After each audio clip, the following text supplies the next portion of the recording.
Oke, salam damai sejahtera saya ucapkan kepada semua pendengar Mutiara Kebenaran, semua sahabat kebenaran yang saya kasih dalam Tuhan. Bagaimana kabar Anda semuanya? Saya harap dan saya doakan semuanya dalam kondisi yang baik, secara rohani terutama, namun juga secara fisik, secara kesehatan saya harap semuanya dalam kondisi yang baik. Dan pada hari ini, hari yang indah, saya merekamnya pagi-pagi, kira-kira sekitar jam 9 lewat saya merekamnya. Dan hari ini agak mendung, namun tetap tetap cerah, cukup cerah saya lihat dan mengucap syukur, baik mendung maupun matahari terik, masing-masing ada indahnya ya, karena ini adalah hari yang Tuhan ciptakan dan kita menjalani hidup ini sehari demi sehari bersama dengan Tuhan. Kita adalah musafir di dunia ini. Dunia ini bukan rumah kita yang sesungguhnya, sesuai dengan firman Tuhan. Kalau kita benar-benar sudah memiliki sorga sebagai jaminan kita di dalam kasih karunia Yesus Kristus. Oke, segenap pendengar Mutiara Kebenaran sekalian, kita hari ini akan berlanjut ke pembahasan kita yang selanjutnya, yaitu Ulangan pasalnya yang ke-23. Ulangan pasal yang ke-23. Tidak terasa juga kita sudah mulai memasuki, ya, belum akhir sekali, namun bagian-bagian yang belakangan dari kitab Ulangan ini. Jadi total nanti ada 34 pasal, walaupun nanti pasal 34 sangat pendek. Kemungkinan akan kita gabungkan dengan pasal 33 nantinya. Dan pasal 23 ada 25 ayat. Mari kita membuka Alkitab kita bersama. Ada 25 ayat yang akan kita bahas. Tentunya akan kita korelasikan dengan berbagai ayat-ayat firman Tuhan yang lain di dalam Alkitab. Karena kita walaupun membahas satu pasal, namun kita melihatnya secara alkitabiah ya, dari konteks keseluruhan Alkitab. Oke. Dan sebelum kita mulai, saya harap Anda bisa mencari sebuah Alkitab untuk membahasnya, membacanya bersama dengan saya. Dan sebelum kita mulai, kita akan berdoa terlebih dahulu. Mari kita bersatu dalam doa. Bapa yang di surga, kami mengucap syukur Tuhan untuk kesetiaan-Mu, untuk kasih setiamu yang sungguh indah. Tuhan, Engkau adalah Allah yang baik, terutama Tuhan, orang-orang yang telah mengenal Engkau, mengasihi Engkau. Engkau baik kepada kami, karena Engkau berkata bahwa kami yang jahat saja tahu memberikan hal-hal yang baik kepada anak-anak kami, apalagi Bapa di sorga. Dan Tuhan, Engkau berkata bahwa pastilah Engkau akan memberikan Roh Kudus-Mu kepada mereka yang meminta. Tuhan, kami yang sudah diselamatkan, kami sudah dimeteraikan oleh Roh Kudus. Dan kami meminta supaya Roh Kudus sebagai pribadi Allah yang mendiami kami, Dialah yang akan menerangi hati dan pikiran kami supaya kami dapat memahami firman-Mu dengan sebaik-baiknya. Terima kasih Tuhan. Kami berdoa dengan penuh keyakinan bahwa Engkau menjawab kami. Kami berdoa dalam nama Yesus Kristus. Amin. Ulangan pasalnya yang ke-23. Kita baca dulu ayat 1 sampai dengan ayat yang ke-8. Oke, saya akan mulai. Silakan diikutin. Orang yang hancur buah pelirnya atau yang terpotong kemaluannya, janganlah masuk jemaah Tuhan. Seorang anak haram janganlah masuk jemaah Tuhan, bahkan keturunannya yang ke-10 pun tidak boleh masuk jemaah Tuhan. Seorang Amon atau seorang Moab janganlah masuk jemaah Tuhan, bahkan keturunannya yang ke-10 pun tidak boleh masuk jemaah Tuhan sampai selama-lamanya. Karena mereka tidak menyongsong kamu dengan roti dan air pada waktu perjalananmu keluar dari Mesir, dan karena mereka mengupah Bileam bin Beor dari Petor di Aram Mesopotamia melawan engkau supaya dikutukinya engkau. Tetapi Tuhan Allahmu tidak mau mendengarkan Bileam, dan Tuhan Allahmu telah mengubah kutuk itu menjadi berkat bagimu karena Tuhan Allahmu mengasihi engkau. Selama engkau hidup, janganlah engkau mengikhtiarkan kesejahteraan dan kebahagiaan mereka sampai selama-lamanya. Janganlah engkau menganggap keji orang Edom sebab dia saudaramu. Janganlah engkau menganggap keji orang Mesir sebab engkau pun dahulu adalah orang asing di negerinya. Anak-anak yang lahir bagi mereka dalam keturunan yang ketiga boleh masuk jemaah Tuhan. Oke, jadi ada satu peraturan di sini yang cukup menarik Dan kadang-kadang ya bisa membuat para pelajar Alkitab cukup bingung juga. Namun kita akan mencoba untuk membahasnya dengan sebaik-baiknya dan sebisa kita ya.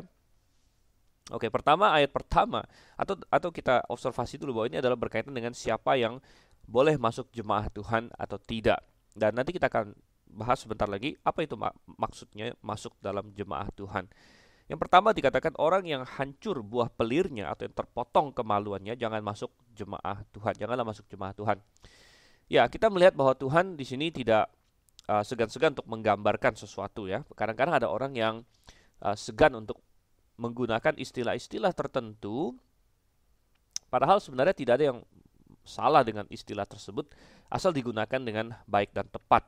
Jadi karena Tuhan yang menciptakan tubuh manusia, Tuhan tentu tidak usah malu-malu untuk menggambarkan tubuh manusia itu. Ya misalnya buah pelir, ya buah pelir itu apa? Buah pelir itu kalau dalam bahasa medis adalah testis atau buah zakar gitu ya. Jadi ini adalah bagian dari organ kemaluan laki-laki ya, di bawah penis.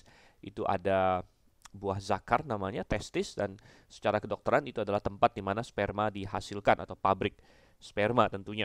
Jadi Tuhan tidak perlu malu-malu untuk menggambarkan ini, karena ini adalah bagian dari anatomi manusia. Ada orang yang hancur buah pelirnya atau yang terpotong kemaluannya. Jadi ini bicara mengenai laki-laki tentunya, terpotong kemaluannya berarti penisnya terpotong begitu.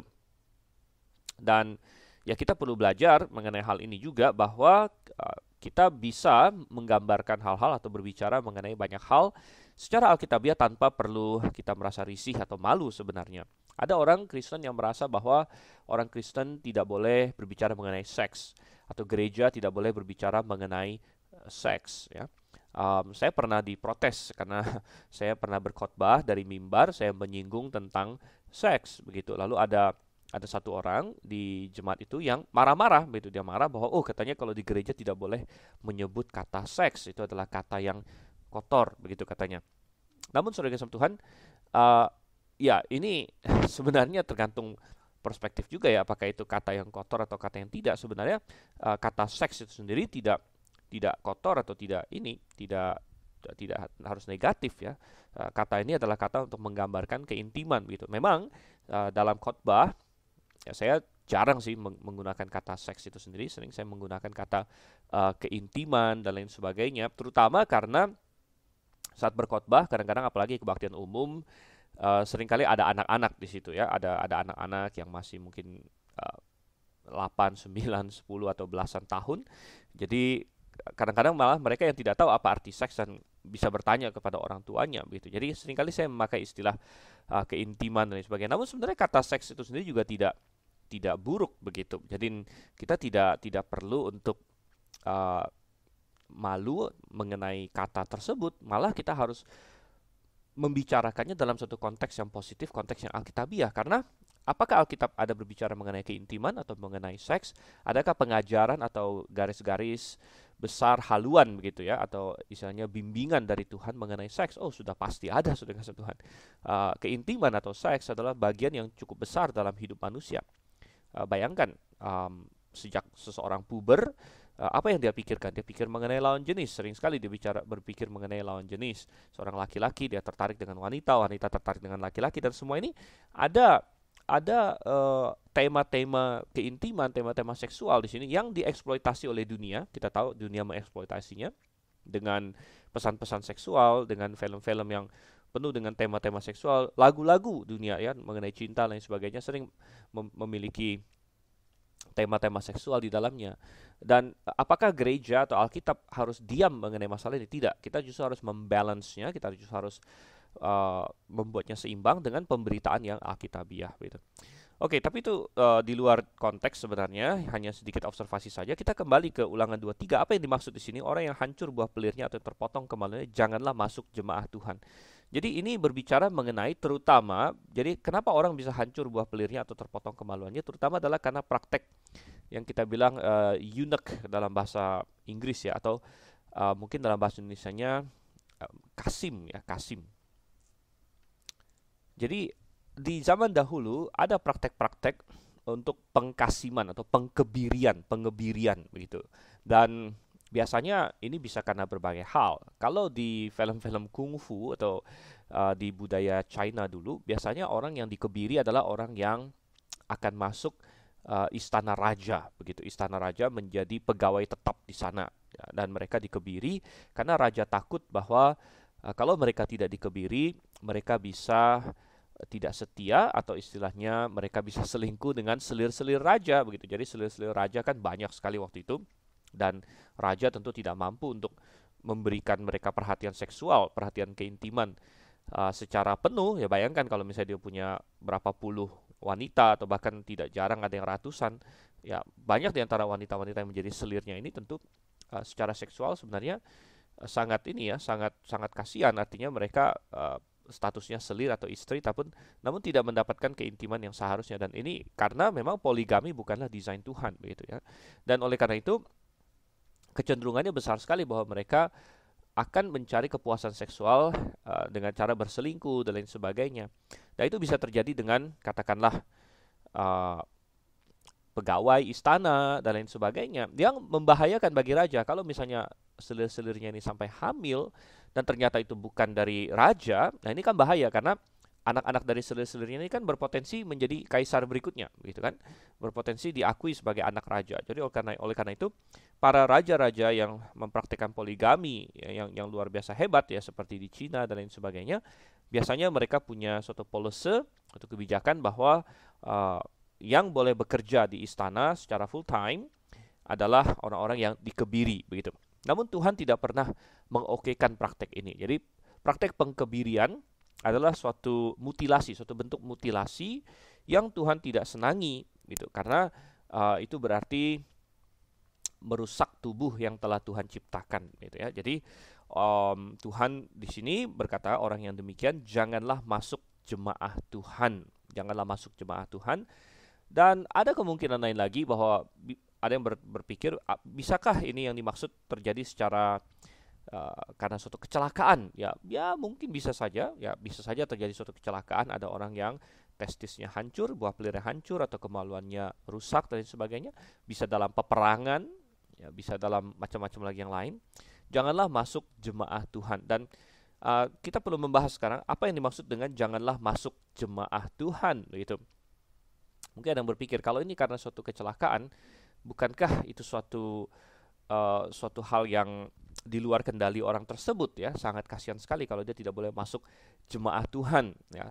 Dan di sini kita melihat tidak boleh masuk jemaah Tuhan dipahami oleh berbagai komentator dan para pelajar Alkitab berbeda-beda. Memang ada sebagian orang memahami jangan masuk jemaah Tuhan maksudnya tidak boleh masuk Israel, bahkan tidak boleh masuk Israel, tidak boleh ikut menyembah Tuhan, begitu, dan tidak boleh ikut ke bait suci dan lain sebagainya ya. Namun sepertinya bukan itu maksudnya, karena Tuhan di dalam belakangan di kitab Yesaya, coba kita buka ya, di dalam Yesaya pasalnya yang ke-56, bisa kita lihat, ini masih dalam perjanjian lama juga. Tuhan malah memperjuangkan hak-hak orang-orang yang dikebiri, begitu, asal mereka mau taat sama Tuhan. Coba kita lihat di sini, Yesaya 56 ayat 3. Janganlah orang asing yang menggabungkan diri kepada Tuhan berkata, sudah tentu Tuhan hendak memisahkan aku daripada umatnya. Dan janganlah orang kebiri berkata, sesungguhnya aku ini pohon yang kering. Sebab beginilah firman Tuhan kepada orang-orang kebiri yang memelihara hari-hari sabatku dan yang memilih apa yang ku kehendaki dan yang berpegang kepada perjanjianku, kepada mereka akan kuberikan dalam rumahku dan di lingkungan tembok-tembok kediamanku suatu tanda peringatan dan nama, dan itu lebih baik daripada anak-anak lelaki dan perempuan, suatu nama abadi yang tidak akan lenyap akan kuberikan kepada mereka. Dan orang-orang asing yang menggabungkan diri kepada Tuhan untuk melayani Dia, untuk mengasihi nama Tuhan dan untuk menjadi hamba-hambanya, semuanya yang memelihara hari Sabat dan tidak menajiskannya dan berpegang kepada perjanjianku, mereka akan kubawa ke gunungku yang kudus. Oke, dan seterusnya dan seterusnya. Intinya kita melihat di sini bahwa ternyata Tuhan tidak bermaksud untuk mendiskriminasi orang-orang asing ataupun orang yang cacat seperti orang kebiri dan lain sebagainya. Jadi kalau begitu bagaimana kita harus memahami Ulangan pasal 23 bahwa mereka janganlah masuk jemaah Tuhan, begitu. Ya, dan apa yang dimaksud dengan jangan masuk ke jemaah Tuhan? Sehingga akhirnya banyak pelajar Alkitab yang menyimpulkan ya bahwa masuk ke dalam jemaah Tuhan di sini bukan bicara mengenai bergabung dengan Israel, karena ternyata orang asing boleh bergabung dengan Israel. Orang-orang yang kebiri juga ya bisa masuk Israel, apalagi kalau memang aslinya dia orang Israel. Bagaimana kalau dia aslinya orang Israel, kemudian terjadi suatu kecelakaan, terjadi suatu mungkin dalam peperangan atau lain sebagainya, lalu dia kena kecacatan, maka dia sudah masuk Israel. Tapi yang dimaksud dengan masuk dalam jemaah Tuhan di sini berkaitan dengan menjadi pemimpin, gitu ya, menjadi pemimpin, yaitu tua-tua, ya, kemudian kepala-kepala pasukan dan lain sebagainya. Dan ada sedikit dukungan mengenai ini di dalam Ulangan sendiri pasal 31. Coba kita lihat di sini ya. Ulangan pasal 31, kita melihat di sini ayat 28 sampai ayat 30. Ya, saya akan bacakan. Ayat 28 berkata begini, "Suruhlah berkumpul kepadaku segala tua-tua sukumu dan para pengatur pasukanmu, maka aku akan mengatakan hal yang berikut kepada mereka dan memanggil langit dan bumi menjadi saksi terhadap mereka." Oke, ayat 29 bisa kita lengkapin sedikit, kita lompatin. Ayat 30, "Lalu Musa menyampaikan ke telinga seluruh jemaah Israel nyanyian ini sampai perkataan yang penghabisan." Oke, jadi ayat 28, Musa menyuruh berkumpul semua tua-tua suku, pengatur pasukan.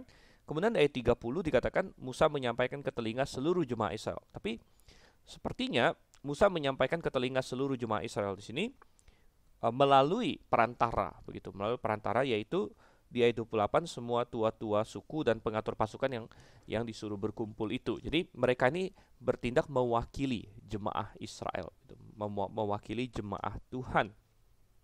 Jadi kalau kita kembali ke ayat 23, janganlah masuk ke jemaah Tuhan bukan berarti bahwa mereka tidak bisa diselamatkan, bukan berarti bahwa mereka tidak boleh misalnya ikut menyembah Yehova, begitu ya, atau ikut ke bait suci sampai ke batas-batas yang normal bagi mereka. Bukan demikian ya, melainkan bahwa mereka tidak boleh menjadi pemimpin-pemimpin atau menjadi perantara-perantara bagi umat itu, begitu. Nah, ini masuk akal, gitu ya.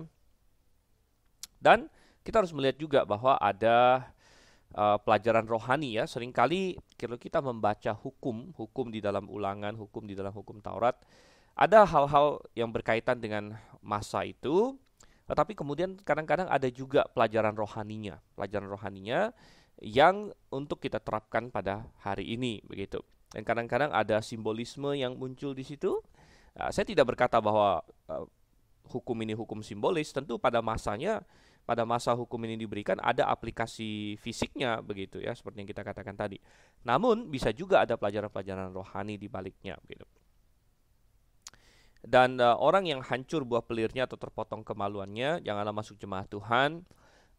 Tuhan tidak ingin ya seseorang memutilasi dirinya sendiri ya. Kalau dimutilasi orang lain ya itu satu hal. Tapi kalau memutilasi diri sendiri itu lebih parah lagi, saudara Tuhan. Dan kadang-kadang ini dilakukan oleh kaum asketik ya. Dan di dalam kekristenan sendiri ada juga kelompok-kelompok yang memiliki kecenderungan asketikisme. Apa itu asketikisme? Asketikisme adalah suatu paham bahwa kalau kita menyiksa diri sendiri maka kita akan lebih rohani, kita akan lebih diterima oleh Tuhan. Dan akhirnya ada kelompok Kristen yang masuk dalam paham ini dan mereka menyiksa diri seperti jadi misalnya mereka jadi rahib ya.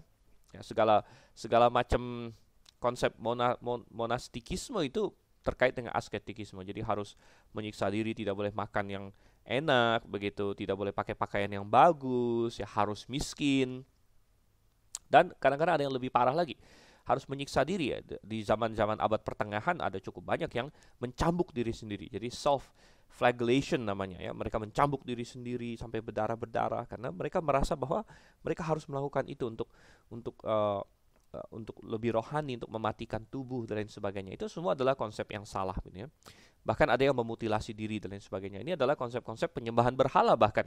Kalau kita masih ingat ketika Elia bertempur dengan nabi-nabi Baal, nabi-nabi Baal itu demi katanya mau memanggil dewa mereka sampai menyayat-nyayat diri dan lain sebagainya.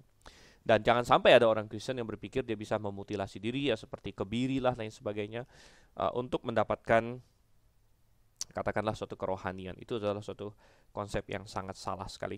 Ayat 2, seorang anak haram janganlah masuk jemaah Tuhan.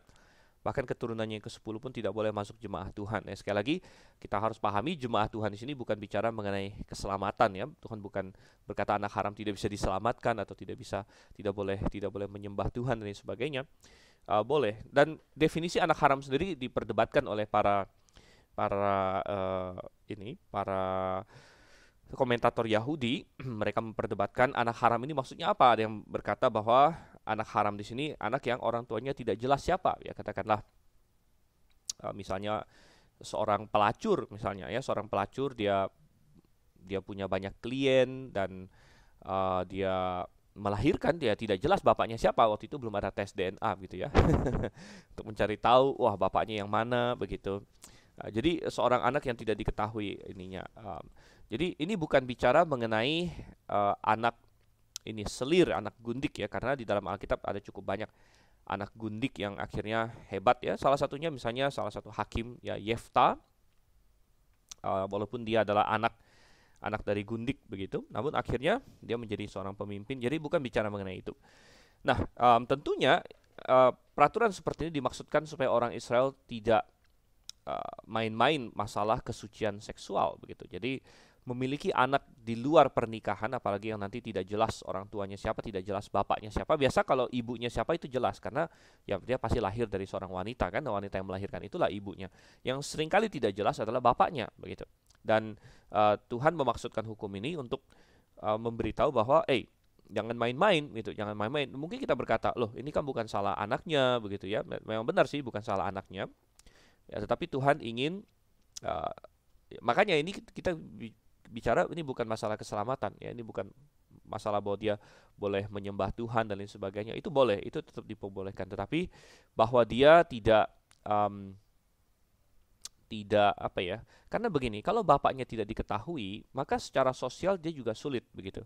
Secara sosial dia sulit, artinya Israel itu kan kesukuan. Jadi dia dari suku mana? Ya, jadi milik pusakanya itu nanti yang mana dan lain sebagainya. Nah, nanti repot begitu. Tidak jelas nih bapaknya siapa begitu kan.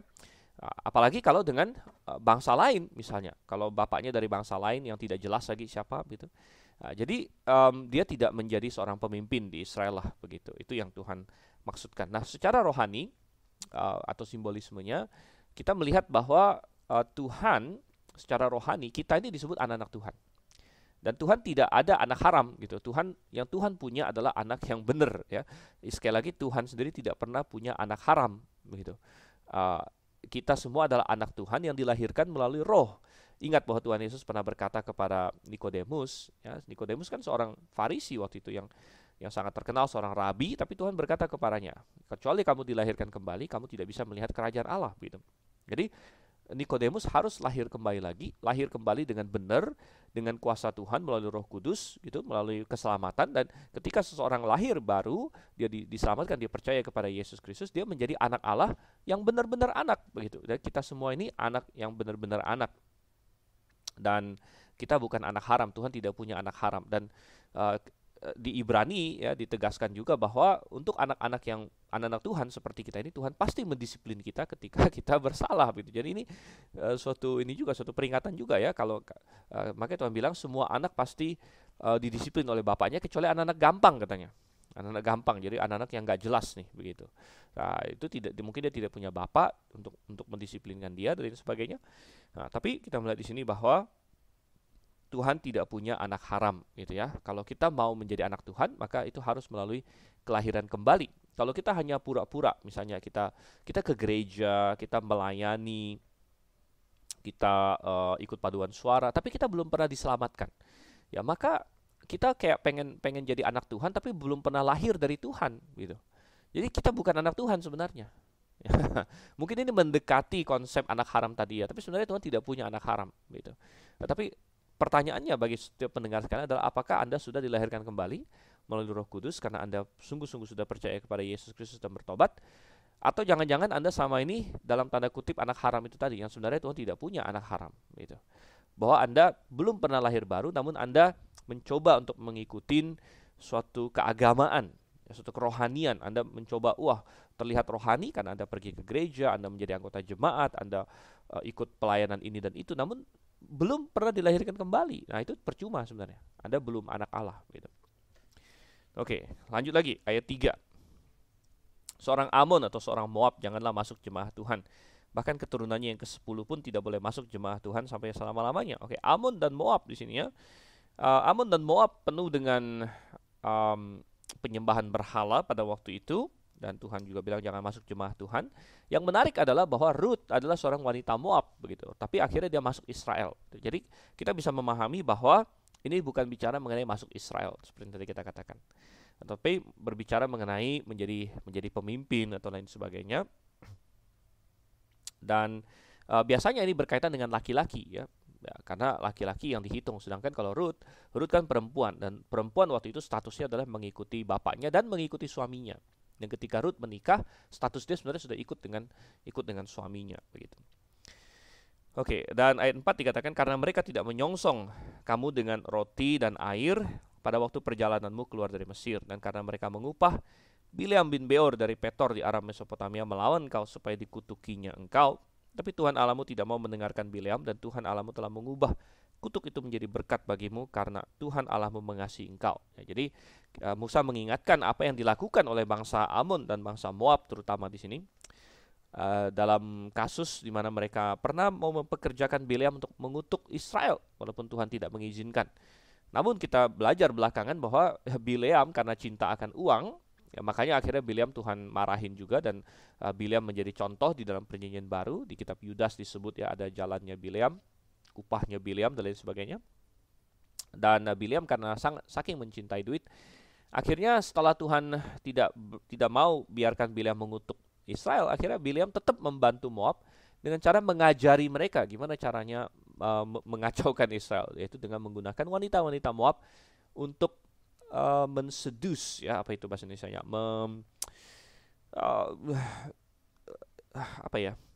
seduce ya, ya membuat laki-laki Israel semuanya ya keblinger lah begitu ya, keblinger dengan wanita-wanitanya, dan akhirnya menarik mereka melakukan percabulan dan penyembahan kepada dewa-dewi Moab yang akhirnya menimbulkan murka Tuhan atas Israel dan penghukuman Tuhan gitu.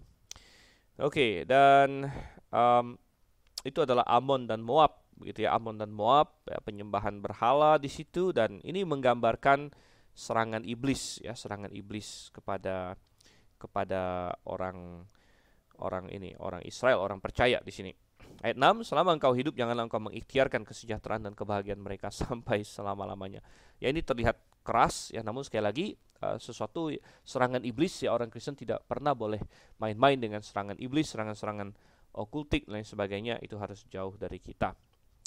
Sebaliknya kita lihat ayat 7 dan ayat 8 ya. Janganlah engkau menganggap keji orang Edom sebab dia saudaramu, janganlah engkau menganggap keji orang Mesir sebab engkau pun dahulu adalah orang asing di negerinya. Anak-anak yang lahir bagi mereka dalam keturunan yang ketiga boleh masuk jemaah Allah. Jadi ada sedikit mengenai Edom dan Mesir di sini ya. Edom itu kan saudaranya Yakub ya, karena dia dari Esau. Sebenarnya Moab dan Amon juga masih saudara, cuma saudara yang lebih jauh ya, yaitu dari Lot. Ya. Tetapi di sini Moab dan Amon ya termasuk dalam serangan iblis secara simbolis. Oleh karena itu harus dijauhi. Tetapi Edom dalam sejarahnya waktu Israel mau masuk Kanaan, Edom tidak menyerang mereka gitu. Jadi Edom mempersilahkan Israel untuk lewat daerah mereka, bahkan Israel sangat baik, sangat hormat dengan mereka, dan Musa bahkan membayar kalau mereka minum, mereka makan melalui daerah Edom, mereka bayar pakai uang semuanya. Oleh karena itu Tuhan berkata, jangan menganggap keji orang Edom sebab dia saudaramu. Nah, waktu kita membahas kitab Kejadian, saya ada berbicara bahwa Edom seringkali secara simbolis menggambarkan daging kita. Jadi ingat bahwa selama di dunia ini ada 3 hal yang menjadi pertarungan bagi kita. Nomor 1 adalah iblis adalah musuh tadi ya. Kalau serangan Bileam, serangan Amon dan Moab itu menggambarkan serangan iblis.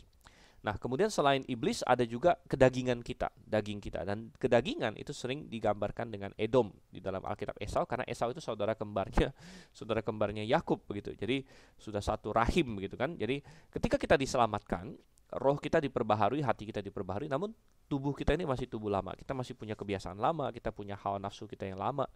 Dan ini yang menjadi pergumulan ya, dan bagi orang percaya sekalipun Tuhan berkata, matikanlah keinginan-keinginan dagingmu, karena daging kita masih daging lama, kita belum memakai tubuh kemuliaan.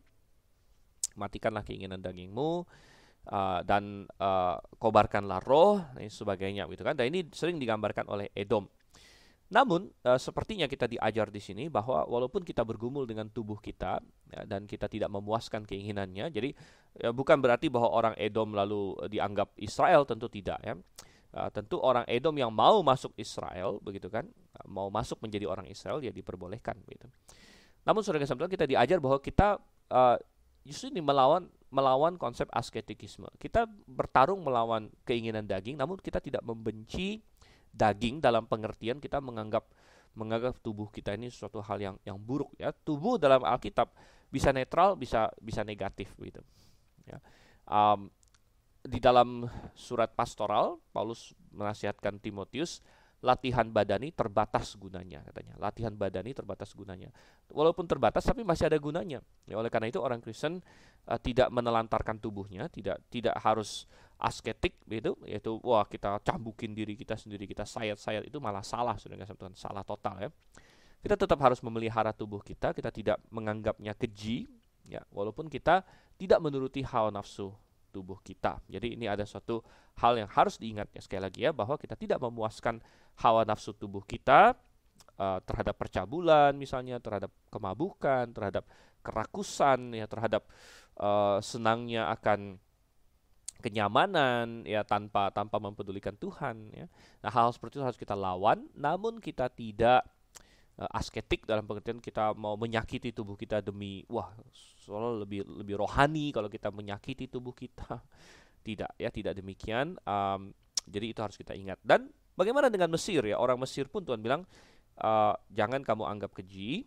Ya, karena engkau pun sempat orang asing di negeri itu begitu ya. Dan Mesir di dalam Alkitab saya juga sudah sering katakan, seringkali ya, walaupun tidak selalu ya, tapi seringkali menggambarkan dunia begitu, menggambarkan dunia.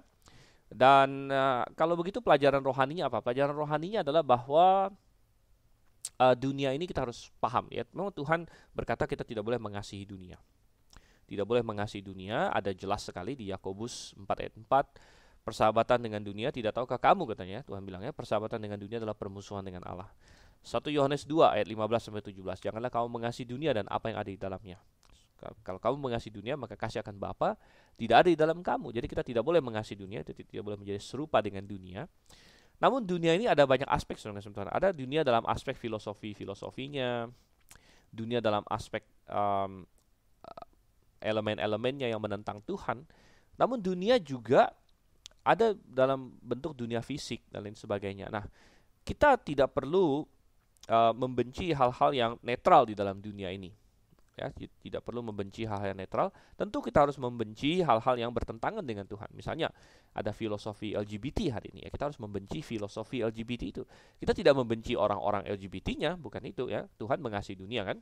Ya, Tuhan mengasihi orangnya, kita juga perlu mengasihi. Kalau ada orang yang gay, orang yang transgender, kita harus mengasihi dengan memberitakan Injil Kristus kepada mereka. Namun kita harus membenci filosofi di baliknya, membenci konsep-konsep satanik yang ada di balik itu. Kita harus membenci konsep-konsep, apalagi banyak ya. Kita harus membenci konsep-konsep imoralitas di dunia ini. Ya, free sex dan sebagainya. Kita harus membenci konsep-konsep ketamakan di dunia ini dan lain sebagainya. Ya. Nah, jadi kita harus membenci itu. Namun apa dari dunia yang tidak perlu kita benci? Ya, kita tidak perlu membenci misalnya keindahan dunia ini. Ya, kita artinya gini, kita di dunia ini kita musafir. Namun Tuhan telah menciptakan kita supaya kita bisa hidup dengan sukacita di dunia ini. Ya, jangan sampai orang Kristen terkesan sebagai orang yang tidak bisa ada sukacita di dunia ini. Begitu. Tuhan berkata bersukacitalah begitu. Jadi kita harus bisa menikmati apa yang Tuhan izinkan kita nikmati. Ya, kalau ada makanan enak, nikmati saja saudara Tuhan. Salomo berkata dalam kitab Pengkhotbah, tidak ada yang lebih nikmat di dunia ini selain orang bisa makan dan minum dan Tuhan kasih mereka kuasa untuk menikmati itu. Ya. Kalau kita pergi ke pantai yang indah, kita nikmati saja. Ke gunung yang indah kita nikmati saja begitu. Jadi jangan sampai kita seolah-olah, waduh, nggak boleh, saya nggak boleh menikmati dunia ini. Sekali lagi itu asketikisme. Kita tidak boleh menikmati dosa, itu benar. Kita harus menjauh dari filosofi dunia ini yang bertentangan dengan Tuhan, itu benar, gitu ya. Namun kita tetap menjalani hidup ini dengan penuh sukacita dan kita menikmati apa yang Tuhan izinkan kita nikmati yang tidak bertentangan dengan Dia. Gitu. Jadi itu adalah hal yang indah yang perlu kita ketahui. Gitu ya. Oke, baik. Mari kita sekarang lanjut lagi di ayat selanjutnya. Rupanya cukup lama juga ya kita di 8 ayat ini. Tapi kita lanjut lagi.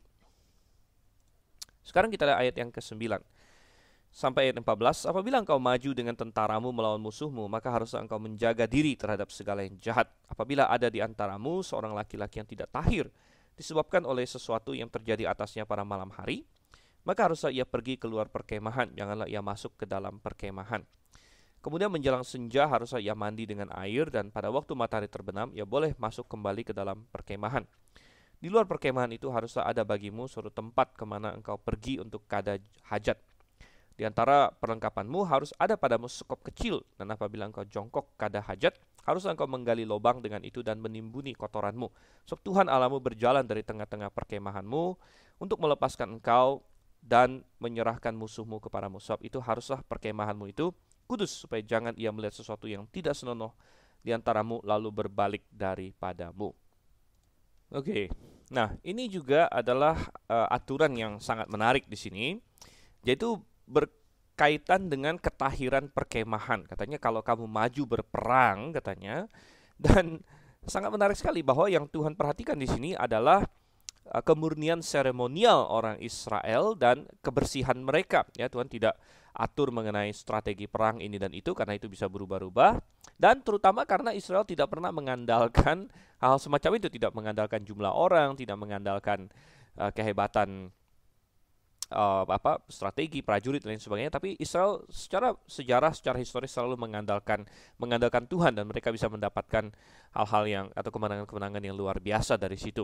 Oleh karena itu sangat penting bahwa mereka secara seremonial tahir di hadapan Tuhan, ya.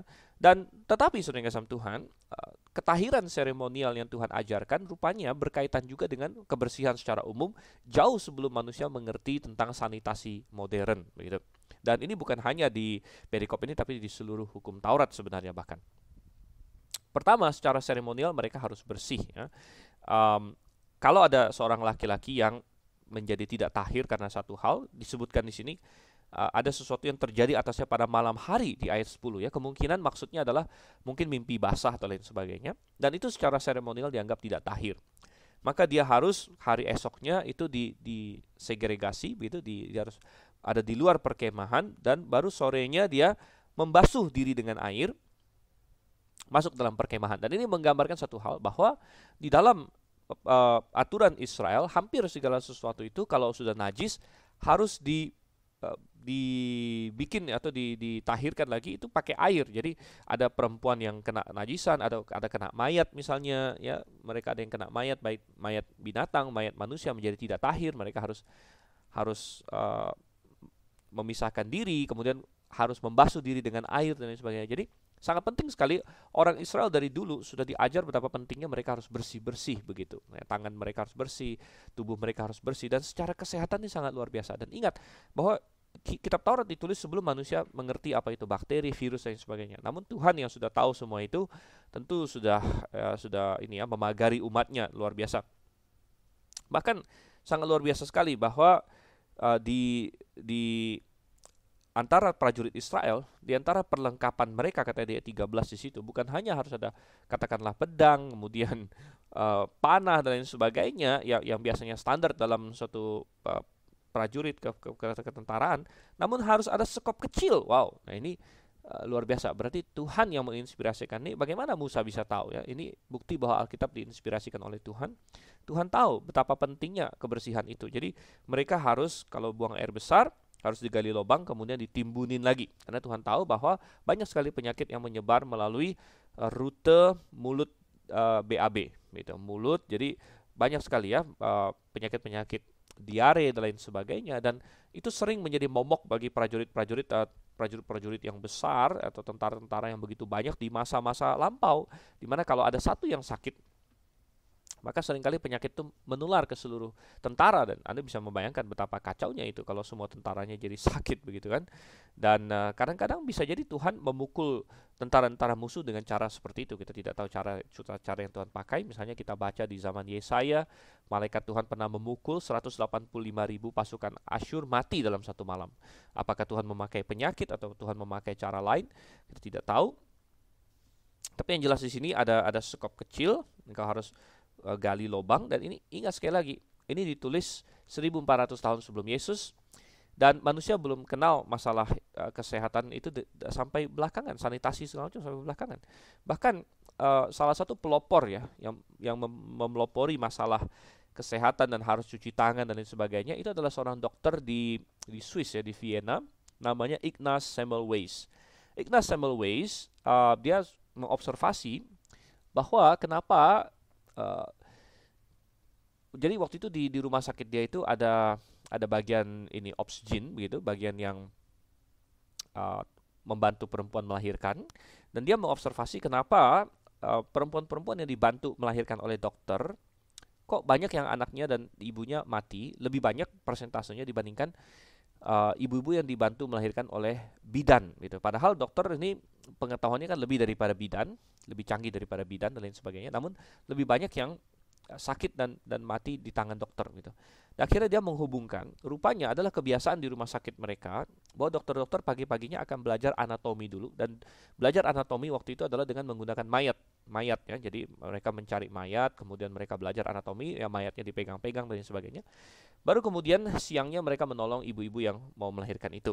Dan dia menghubungkan, wah jangan-jangan karena pegang-pegang mayat, sehingga Semmelweis waktu itu membuat suatu kebijakan di rumah sakitnya bahwa semua dokter harus cuci tangan ya, setelah pegang pasien cuci tangan, setelah ngapain cuci tangan. Dan waktu itu dianggap sebagai suatu hal yang menyebalkan gitu, sehingga dokter-dokternya banyak yang protes, kenapa harus sering-sering cuci tangan dan lain sebagainya.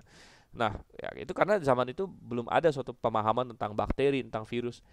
Tetapi kalau misalnya mengikuti apa yang Alkitab katakan, cuci tangan dan membasuh diri dengan air itu sudah praktek yang dilakukan oleh orang Yahudi dari dulu ya.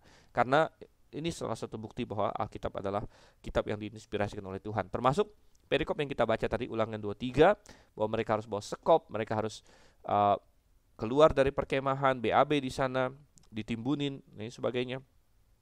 Nah, ini semua membuktikan bahwa Alkitab ditulis oleh Allah yang Maha Tahu, yang jauh lebih canggih. Bahkan manusia pun baru tahu belakangan, baru 100-200 tahun belakangan manusia tahu tentang bakteri dan lain sebagainya. Oke, lanjut lagi ayat yang ke-15. Janganlah kau serahkan kepada tuannya seorang budak yang melarikan diri dari tuannya kepadamu. Bersama-sama engkau ia boleh tinggal di tengah-tengahmu di tempat yang dipilihnya, di salah satu tempatmu yang dirasanya baik. Janganlah engkau menindas dia. Oke, jadi ini biasanya mengacu kepada budak-budak orang asing ya yang lari. Ya, karena kalau budak Israel mestinya tidak boleh ditindas begitu. Kalau budak Israel ditindas, wah tuannya harus dipermasalahkan ya, karena ada banyak aturan dalam hukum Taurat mengenai budak di Israel, karena kita sudah pernah bahas juga perbudakan di Israel adalah mekanisme sebenarnya di mana seseorang mungkin dia jatuh miskin, mungkin dia terlalu berani berbisnis, dia ambil resiko, dia gagal, dia harus menjual untuk ganti rugi dan lain sebagainya, dan tidak cukup, dan dia harus menjadi budak, dan menjadi budak pun dibatasin di Israel ya, maksimum 7 tahun. Jadi pada tahun ke-7 itu dia harus bebas begitu. Jadi dan banyak hak-hak budak-budak yang diatur. Jadi kalau dikatakan janganlah kau serahkan pada tuannya seorang budak yang melarikan diri dari tuannya, jadi konotasinya adalah ini adalah budak dari bangsa lain ya, yang melarikan diri. Dan Tuhan bilang, oke, nggak apa-apa, budak yang dianiaya harus kamu terima begitu, karena dia adalah manusia. Dan mengingat Israel pernah menjadi budak yang ditindas di Mesir dulu, jadi mereka harus punya suatu rasa empati di sini terhadap orang-orang yang sepenanggungan dengan mereka pada waktu dulu gitu ya. Oke, ayat 17 dan ayat 18 sekarang. Di antara anak-anak perempuan Israel janganlah ada pelacur bakti, dan di antara anak-anak lelaki Israel janganlah ada semburit bakti. Janganlah kau bawa upah sundal atau uang semburit ke dalam rumah Tuhan Allahmu untuk menepati salah satu nazar, sebab keduanya itu adalah kekejian bagi Tuhan Allahmu. Oke, jadi kita melihat di sini Tuhan sangat menentang adanya pelacuran bakti. Apa itu pelacuran bakti? Nah, rupanya ini adalah praktek yang sering dilakukan oleh para penyembah berhala begitu ya. Jadi mereka ingin supaya uh, kuil-kuil mereka, kuil-kuil berhala itu kan mereka perlu uang juga, mereka perlu ditopang begitu ya. Jadi mereka ingin orang-orang kaya itu menyumbang ke kuil-kuil. Nah, tapi kalau menyumbang begitu aja kan kadang-kadang orang malas gitu. Jadi akhirnya orang wanita-wanita yang setia kepada si dewa ini, ya, mereka bisa melayani dewa tersebut dengan menjadi pelacur bakti, gitu. Jadi menjadi pelacur bakti itu mereka menjadi wanita-wanita yang bekerja di kuil itu, sehingga kalau ada seorang kaya raya atau seorang yang punya uang, mereka ingin menyumbang ke kuil tersebut, mereka boleh memakai jasa pelacur bakti ini begitu. Jadi itu untuk memotivasi orang untuk menyumbang ke kuil itu dengan menggunakan jasa pelacur bakti. Jadi pelacurnya tidak dibayar, tapi pelacurnya ini kayak menyumbang bayarannya itu kepada kuilnya begitu. Jadi ini adalah praktek yang sering terjadi di penyembahan berhala, dan ada versi wanita, ada versi laki-laki juga ya. Rupanya homoseksualitas atau sodomi, praktik sodomi ada waktu itu. Dan Tuhan bilang, oh tidak boleh ya. Ini konsep yang sangat bertentangan dengan apa yang Tuhan inginkan. Jadi baik secara seksual, baik itu dalam konteks penyembahan berhala, ini semua bertentangan dengan apa yang Tuhan inginkan, dan Tuhan tidak mau. Dan di Israel pernah ada, saudara Tuhan, kalau kita baca di sejarah Israel, misalnya di zaman Raja Asa, 1 Raja-Raja 15 ayat 12, kita baca 1 Raja-Raja 15 ayat 12 bahwa Raja Asa menyingkirkan pelacuran bakti dari negeri itu ya, karena Israel memang sepanjang sejarah mereka terpengaruh oleh berbagai bangsa-bangsa sekeliling mereka, terpengaruh oleh praktek-praktek yang sebenarnya Tuhan sudah wanti-wanti mereka tidak boleh terpengaruh begitu ya. Demikian juga di zaman Raja Yosia ratusan tahun kemudian, di 2 Raja-Raja 23 ayatnya yang ke-7, ia merobohkan petak-petak pelacuran bakti yang ada di rumah Tuhan. Wow, jadi bahkan mereka membuat di bait suci pun ada pelacuran bakti. Wah, ini sangat bertentangan dengan Tuhan ya. Dan Tuhan bilang, jangan kau bawa upah sundal uang semburit ke dalam rumah Tuhan Allahmu, ya, karena Tuhan menentang praktek-praktek ini. Jadi tidak dibenarkan untuk melakukan praktek yang salah, kemudian untuk istilahnya mencuci rasa bersalahnya kita sumbang sama Tuhan gitu. Itu tidak benar gitu ya. Dan juga gereja-gereja Tuhan janganlah aktif ya mencari bantuan dari dunia ini begitu ya, karena gereja Tuhan akan diberkati melalui cara Tuhan gitu ya, oleh anak-anak Tuhan. Memang sih kalau ada orang yang mau kasih sumbangan, katakanlah orang agama lain, ya kita terima-terima aja, kita nggak perlu tanya ya, karena itu adalah kebebasan Kristen. Paulus sudah mengajarkannya bahwa kalau kamu makan di pasar ya nggak usah tanya, atau makan di rumah teman nggak usah tanya, ini daging ini dipersembahkan ke berhala, nggak usah, makan aja, toh daging kok gitu ya. Jadi kalau ada orang sumbang uang ya silakan terima-terima aja ya, tapi kita tidak juga aktif mencari dana katakanlah dari dunia, apalagi dunia yang menentang Tuhan begitu ya. Kalau misalnya ada kadang-kadang ada gereja yang mereka mau bikin proyek apa ya, kemudian kasih proposal ke perusahaan-perusahaan yang menentang atau yang nggak sesuai dengan nilai Kristiani lah, misalnya bikin proposal ke perusahaan rokok. Waduh, gereja bikin proposal ke perusahaan rokok, ngapain gitu kan, atau ke perusahaan bir dan sebagainya. Janganlah ya, karena lebih baik kita bergantung sama Tuhan, dan kalau memang ada pekerjaan Tuhan akan berkati melalui anak-anak Tuhan, melalui pekerjaan Tuhan. Oke, kemudian kita lihat lagi ayat 19 sampai ayat 20. Janganlah engkau membungakan kepada saudaramu baik uang maupun bahan makanan atau apapun yang dapat dibungakan. Dari orang asing boleh engkau memungut bunga, tapi dari saudaramu janganlah engkau memungut bunga, supaya Tuhan Allahmu memberkati engkau dalam segala usahamu di negeri yang engkau masuki untuk mendudukinya. Oke, jadi orang Israel disuruh jangan membungakan kepada saudaranya. Tetapi sebenarnya ini harus dipahami dengan benar dalam konteks apa gitu ya. Alkitab tidak melarang bunga sama sekali, atau secara absolut begitu, karena ada beberapa perikop lain yang berbicara positif mengenai bunga ya. Misalnya Tuhan Yesus sendiri memberikan perumpamaan kan, misalnya di Matius, di Injil Matius pasal 25, bahwa Tuhan bagaikan bos yang kasih talenta sama anak-anak buahnya. Ada yang dikasih 5 talenta, dikasih 2 talenta, dikasih 1 talenta. Lalu hamba yang dikasih 1 talenta ini kan yang malas, dia tidak mau bekerja untuk tuannya, lalu tuannya marahin dia. Ya, seharusnya kalau kamu sudah tahu aku ini akan menuntut begitu kan? Ya, seharusnya kamu kasih kepada orang yang menjalankan usaha supaya aku menerima kembali pokoknya beserta bunganya, kata Tuhan bilang, ya, beserta bunganya di ayat 27 misalnya, Matius 25 ayat 27. Jadi tidak ada masalah konsep bunga dalam konteks bisnis gitu ya, tapi bunga dalam konteks tolong menolong, nah ini yang Tuhan bilang jangan. Dan kita tahu dari mana ini konteks tolong menolong. Kita kembali ke Ulangan pasal 23. Karena ada dikaitkan dengan makanan. Kalau makanan ini bukan bicara mengenai bisnis lagi, saudara yang kasih Tuhan. Jadi dikatakan janganlah engkau membungakan para saudaramu baik bunga, baik uang maupun bahan makanan. Ya, kalau kita bicara mengenai orang minta tolong makan sama kita, ini kita sudah bicara mengenai suatu kesusahan. Ini kita bicara mengenai tolong menolong. Dan kalau kita tolong menolong orang, ya nggak usah dibungakan. Ya, ini ya Tuhan. Maksudnya kalau kita menolong orang, baiklah kita lakukan dengan tulus hati. Ya, di dalam khotbah di Injil Tuhan berkata, bahkan orang percaya jangan kita hanya mau memberikan pinjaman kepada orang yang kita tahu kita akan terima kembali begitu, atau kita akan dapat manfaat darinya.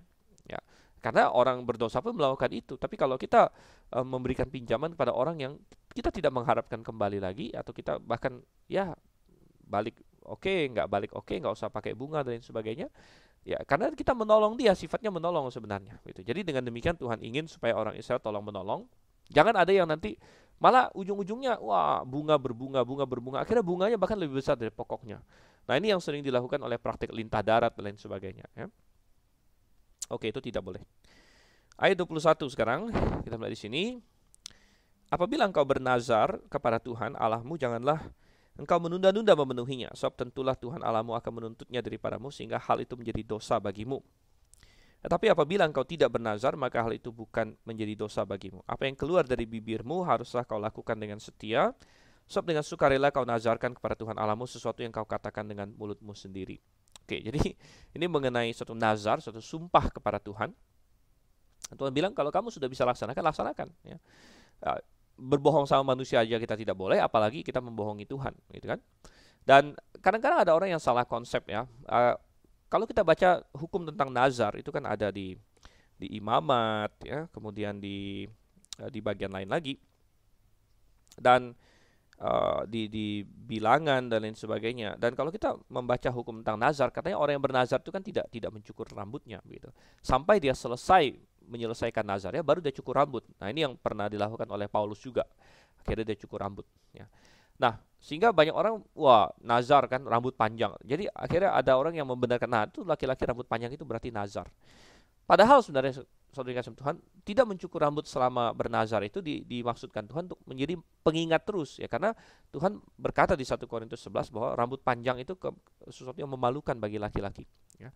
Jadi kalau dia rambutnya makin panjang, dia diingatkan terus, wah berarti ada nazar yang belum kamu bayar, ada sesuatu yang kamu janji sama Tuhan tapi kamu belum melakukan. Begitu. Seharusnya itu memicu dia menjadi malu dan mau segera menyelesaikannya. Nah pengecualian itu adalah nazar seumur hidup. Ya, nazar seumur hidup berarti dia tidak memotong rambutnya seumur hidup. Contohnya adalah Samson dan lain sebagainya, Simpson. Mereka ini adalah orang-orang yang mau menanggung malu demi Tuhan, gitu ya, karena mereka hidupnya seluruhnya adalah untuk Tuhan, gitu. Dan Alkitab berkata tidak ada satupun ya di dalam Alkitab kita diharuskan bernazar bagi Tuhan, tapi Tuhan bilang itu adalah kerelaan hatimu, begitu ya. Ada banyak perintah yang Tuhan perintahkan, namun Tuhan tidak pernah memaksa kita bernazar sesuatu. Tapi bernazar itu cetusan kasih kita kepada Tuhan, cetusan ini tekad kita di hadapan Tuhan, ya, dan Tuhan senang ketika kita bernazar, dan ada himbauan dalam Alkitab, ayo bernazar, namun tidak pernah ada perintah bahwa kamu harus bernazar, ya kan? Makanya di ayat 22, apabila engkau tidak bernazar, hal itu bukan menjadi dosa bagimu. Namun, ya, kalau kita dalam hidup ini tidak pernah mau berjuang untuk Tuhan, tidak pernah mau bertekad demi Tuhan, ya itu juga aneh, saudara Tuhan, ya. Tapi marilah kita ya hari ini, ya tentu kita tidak diikat lagi oleh hukum nazar dan sebagainya. Namun kalau kita ngomong apa sama Tuhan, ayo kita tepati. Ya, seringkali kan kita pasti janji ini, janji itu sama Tuhan. Ya, ketika kita dalam mara bahaya kita berjanji sama Tuhan. Mari kita tepati. Ya. Oke, terakhir ayat 24 sampai ayat yang ke-25. Apabila engkau melalui kebun anggur sesamamu, engkau boleh makan buah anggur sepuas-puas hatimu, tapi tidak boleh kau masukkan ke dalam bungkusanmu. Apabila engkau melalui ladang gandum sesamamu yang belum dituai, engkau boleh memetik bulir-bulirnya dengan tanganmu, tapi sabit tidak boleh kau ayunkan kepada gandum sesamamu itu. Jadi Tuhan mengatur di sini bahwa seorang pemilik tanah, pemilik kebun dan sebagainya, jangan juga terlalu pelit atau marah-marah sedemikian rupa kalau ada orang lewat lalu mengambil satu, dua atau beberapa dari ladangnya itu begitu. Selama tentunya Tuhan kasih keseimbangan. Orang yang lewat juga nggak boleh keterlaluan. Jangan, wah enak nih lalu diambil kantong, diambil banyak-banyak, enggak ya. Anda petik satu dua karena Anda dalam misalnya sedang kelaparan lewat ini ya, nggak masalah itu begitu ya. Tapi dan murid-murid Tuhan pernah melakukan ini ya. Jadi kalau kita baca di Injil pernah suatu hari Sabat Tuhan Yesus dengan murid-muridnya melewati ladang gandum, lalu murid-muridnya memetik dengan tangan ya, kemudian digosok-gosok gitu, digosok dan kemudian mereka makan. Dan orang Farisi waktu itu marah bukan karena mereka dituduh mencuri ya, karena orang Farisi tahu ada hukum ini ya, tapi mereka dituduh melanggar hari Sabat waktu itu gitu ya. Melanggar hari Sabat dan dituduh juga makan tanpa mencuci tangan gitu. Ya, jadi kita melihat di sini itu boleh dilakukan gitu ya. Jadi Tuhan ingin ya supaya kita memiliki hati yang lapang lah dengan apa yang menjadi milik kita. Kalau namanya sudah tuan tanah, punya kebun itu kan berarti secara ekonomi sudah sukses gitu kan. Berarti Tuhan sudah memberkati dan ya marilah kita ya berlapang dada dengan apa yang kita miliki, kita share dengan orang, kita bantu orang begitu. Oke, baik. Jadi sungguh indah pelajaran-pelajaran yang kita dapat hari ini. Walaupun banyak hukum-hukum yang kelihatannya mungkin aneh, mungkin menarik, dan sebagainya. Namun ada pelajaran-pelajaran rohani yang baik dari semuanya itu. Mari kita bisa menerapkannya dalam kehidupan kita. Kita tutup dalam doa. Terima kasih Tuhan. Engkau sudah menolong kami membahas firman-Mu. Engkau yang tolong kami terus supaya kami makin paham, makin jelas, dan dapat menerapkan firman-Mu dalam kehidupan kami. Walaupun firman-Mu ini, kitab ulangan ditulis sudah 3.000-an tahun yang lalu, 3.500 tahun yang lalu. Namun Tuhan ada tetap pelajaran-pelajaran indah. Karena Engkau berkata bahwa segala tulisan yang diilhamkan Allah, semua kitab suci bermanfaat bagi kami. Tolong kami Tuhan, kami berdoa dalam nama Yesus Kristus. Amin. Sampai berjumpa lagi di dalam sesi yang selanjutnya. Saya harap Anda akan bertemu lagi dengan saya. Dan Maranatha.